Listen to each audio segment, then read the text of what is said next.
Olá pessoas, sejam muito bem-vindos ao Sociologia Antes que Acabe. Eu sou o professor Thiago Sigla, esse é mais um vídeo nosso na internet. Nosso canal é pequeno, nosso canal é simplesinho, mas o conteúdo é sério, então se inscreve aí e vamos trocar uma ideia. Falando nisso, se você está vendo esse vídeo pelo Facebook, também não esquece de ir lá no YouTube e se inscrever no nosso canal. Então eu quero tratar hoje com vocês essa história do jornalista da Globo, William Vac. O tema já está meio velhinho, já faz algum tempo que isso aconteceu, e eu até pensei em não gravar e não falar nada sobre isso, mas a repercussão do caso, os comentários que saíram a respeito disso, chamaram a minha atenção um pouquinho mais. Mas principalmente o comentário desse cara aqui, que é o professor Luiz Felipe Pondé, que é comentarista também, colunista da Folha de São Paulo, apresenta alguns programas no jornal da TV Cultura, ou na TV Cultura, e é sem sombra de dúvida uma das mentes mais importantes do pensamento da direita brasileira. Então esse vídeo é uma espécie de vídeo-resposta, não sei se a gente poderia chamar disso, até porque eu não tenho a ambição de achar que o Luiz Felipe Pondé vai ver esse vídeo, mas ele escreveu um artigo agora na coluna dele da Folha de São Paulo, um artigo interessante intitulado Linchamentos atuais são parte de uma economia de mercado e marketing digital. E também gravou um vídeo no canal dele, onde ele fala sobre o caso do William Vac. Pois bem, todo mundo viu o caso, né? A frase dele falar para o coleguinha dele lá da TV que o buzinaço lá atrás era coisa de preto. E como ele acha divertido e ri que se acaba com aquilo. Faz eu pensar que a utilização de piadas racistas por parte dele não deva ser novidade, também não deva ser nenhum caso novo. Mas também vamos ser sinceros, a utilização de piadas racistas não é novidade para o brasileiro, é uma coisa que está mudando, mas está mudando de maneira muito lenta ainda. Quando isso aconteceu, vários dos seus amiguinhos jornalistas vieram em defesa do William Vac. Alguns deles são extremamente... não merecem aqui o comentário, mas vou só citar alguns. O jornalista da Veja, que apresenta o programa Roda Viva, que eu até esqueci o nome dele agora, veio lá falar que os críticos do William Vac eram invejosos, pessoas burras, ignorantes. A Raquel Charizard também veio fazer um comentário bobo, dizer os caras estão criticando ele, são uns acéfalos. Curiosamente falando, ela que achou bonito, achou legal lixar lá o jovem negro amarrado no poste, mas não era racismo aquilo, né? Aí você criticar um cara que faz uma piada racista na TV é porque você é um acéfalo. Essa mania da direita brasileira de achar que tudo, sabe? Se está com eles é porque é bom, se é contra eles é porque é ruim. Quer dizer, que eu penso que é uma base do pensamento fascista, né? Aquela ideia de que existe nós, existem eles, e resumir tudo ao conflito ideológico entre direita e esquerda. E também, é claro, o clássico, né? O Gilmar Mendes, se solidarizando, o ministro do Supremo Federal, se solidarizando com o apresentador, mas não com as vítimas do preconceito e da piada racista. Então eu acho que esses caras nem merecem o comentário e a nossa atenção no canal Sociologia, mas o Luiz Felipe Pondé está um pouquinho acima no plano intelectual, né, e eu acho que ele merece mais atenção. E ele escreve coisas interessantes no artigo deles. Começa ele dizendo o seguinte: não creio na boa-fé da maioria dos que se dizem indignados com frases infelizes que soam racistas, e atitudes suspeitas de assédio sexual. E ele tem razão. Na verdade, a gente tem uma turma do pega e lixa que na verdade gosta de sangue mesmo, gosta de se aproveitar da situação e se diverte com a tragédia dos outros. Nem todos eles são indignados quanto a isso, não há dúvida alguma. E ele chama a atenção no artigo dele, algo que é muito interessante, quer dizer, se tome cuidado em achar que qualquer frase, qualquer piada que a pessoa faça, que seja errada, mereça esse linchamento. Porque pode acontecer com qualquer um de nós. Hoje estou eu condenando o William Vac, amanhã eu posso ser vítima de algo parecido, posso falar alguma besteira, eu posso confundir. Enfim, é humano errar, então tome cuidado com isso. E nisso eu acho que o Pondé tem razão. Mas onde é que ele se excede aqui?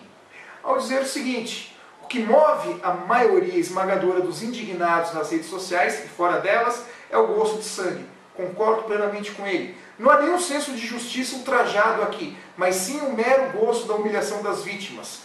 Culpados. O simples gesto pelo linchamento. Concordo com ele, eu acho que tem muito disso sim.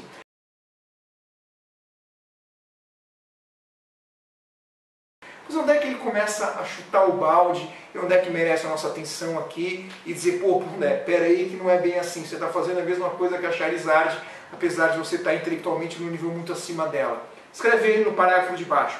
Essa constatação em nada retira do combate às misérias humanas. o seu justo valor, mas nos ajuda a entender de uma forma mais sociobiológica o gosto pelo linchamento das pessoas de grande sucesso e competência, como por exemplo o William Hack, o caso do racismo, e o Kevin Spacey, o caso de assédio sexual. O sucesso envenena a alma do rebanho, a inveja move a turba indignada, o ressentimento é seu café da manhã cotidiano, o ódio o seu afeto primário, a irrelevância de seu estado natural, sua ética fake ou fake ética. O que ele está dizendo aqui?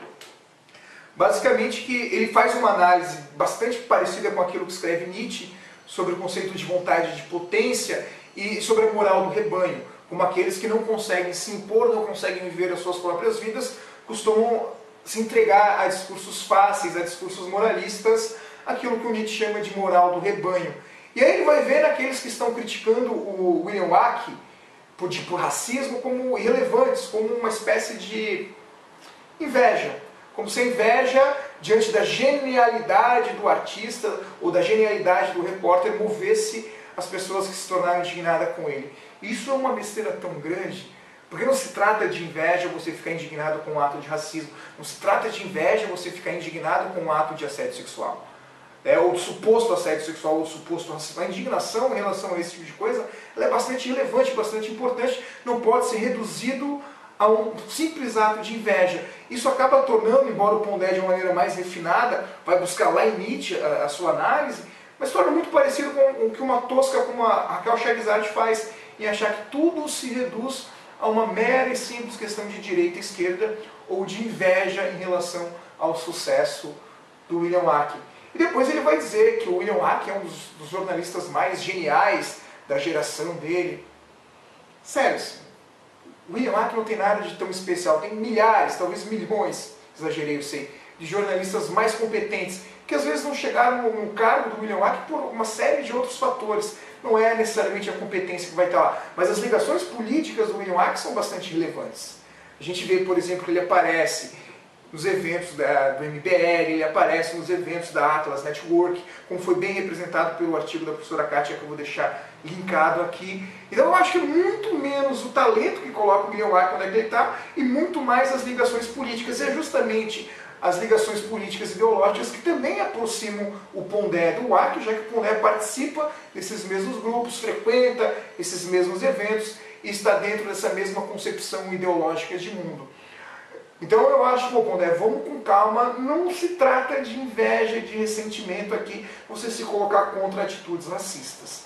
Por outro lado, no vídeo dele no canal, que eu também vou deixar linkado aqui, ele chama a atenção para uma coisa muito importante, como a gente está entrando numa das sociedades mais complexas no sentido de controle. Tudo aquilo que a gente fala, a qualquer momento pode estar sendo vigiado, pode estar sendo gravado, e as pessoas vão passar a ficar cada vez mais com medo em público, e vão pouco a pouco deixar de falar aquilo que realmente pensam, sempre se preocupando em falar aquilo que eles acham que é mais bonitinho. Porque você nunca sabe quando está sendo gravado, quando sua opinião vai estar sendo ofensiva a alguém. Vale para o professor em sala de aula, vale para o repórter, vale para todo mundo. Isso tende a deixar as relações humanas muito chatas e tirar uma coisa que é muito importante nas nossas relações humanas, que é a espontaneidade, certo?